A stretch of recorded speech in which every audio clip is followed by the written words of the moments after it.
बिस्मिल्लाहिर्रहमानिर्रहीम। अस्सलाम वालेकुम दोस्तों, उम्मीद करता हूँ आप बिल्कुल ठीक ठाक होंगे। दोस्तों फरवरी 2024 है और आज की वीडियो में हम बात कर रहे हैं ओमान मैनुअल वीज़ा और ओमान ई वीज़ा पेपर के हवाले से। जो आजकल ज़्यादातर जो वीज़े निकल रहे हैं वो वर्क वीज़े हों या फिर विज़िट वीज़े हैं, तो वो एक बड़ा पेपर आता है जो ई वीज़ा पेपर है, वो यहाँ पर ये देख सकते हैं।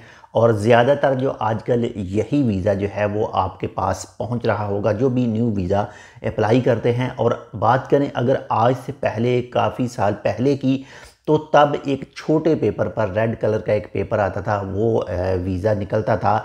तो आज की वीडियो में हम बात कर रहे हैं इन दोनों वीज़े के हवाले से, क्या आज भी मैनुअल वीज़ा जो है वो मिल रहा है या फिर नहीं।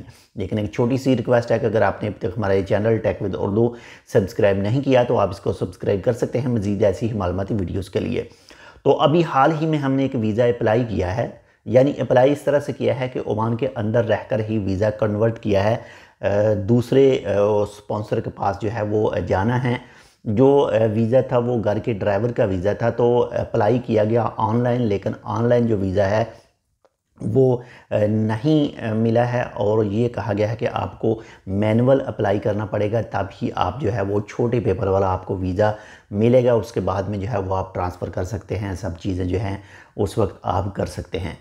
तो ये ज़रूरी नहीं है कि आपके पास जो वीज़ा पहुँचे वो ई पेपर वाला वीज़ा ही हो। आपके पास जो न्यू वीज़ा है वो छोटे पेपर वाला जो मैनुअल तौर पर अप्लाई किया जाता है वो भी वीज़ा आपके पास पहुंच सकता है। लेकिन जो आपके पास ई पेपर वाला वीज़ा पहुंचेगा तो उसकी जो बोर्डिंग है वो बहुत ही नॉर्मल तरीके से, यानी जिससे आपने टिकट बाय करनी है उससे ही आप करवा सकेंगे, बहुत ही आराम से और बहुत ही आसानी से हो जाएगा। यानी ओके टू बोर्ड की बात कर रहा हूँ। लेकिन अगर आपके पास पहुंचता है छोटे पेपर वाला वीज़ा, जो मैनुअल वीज़ा, जो रेड पेपर वाला वीज़ा होता है पुराना, यहाँ पर ये पिक्चर भी देख सकते हैं, तो इसके लिए फिर आपको जो है वो ओके टू बोर्ड करवाना पड़ेगा। आपका वीज़ा जो है वो जमा करवाना पड़ेगा एयरपोर्ट के ऊपर, फिर एयरलाइन के साथ रब्ता करना पड़ेगा और फिर वो इसको ओके टू बोर्ड जो है वो करेंगे। लेकिन अगर आपके पास ई पेपर वाला वीज़ा पहुंचता है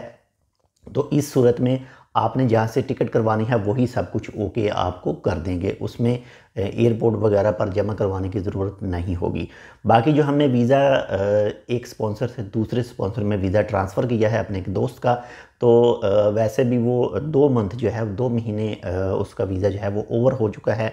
तो जो जुर्माना पे करना है तो वो जुर्माने की भी तमाम तफसील आपके साथ शेयर की जाएगी आने वाले 1 से 2 दिन में, कि मिनिस्ट्री ऑफ लेबर का कितना फ़ाइन है, इसके अलावा एक्स्ट्रा फ़ाइन कितना आता है, इसके साथ ही पुलिस का फ़ाइन कितना है। ये तमाम तफसील आपके साथ शेयर की जाएगी कि कहाँ कहाँ पर और कौन कौन से फ़ाइन हैं जो आपने पे करने होते हैं अगर आपका 1 मंथ 2 मंथ 3 मंथ जितने भी आपका वीज़ा जो ओवर होता है तो आपको कितने फ़ाइन देने हैं।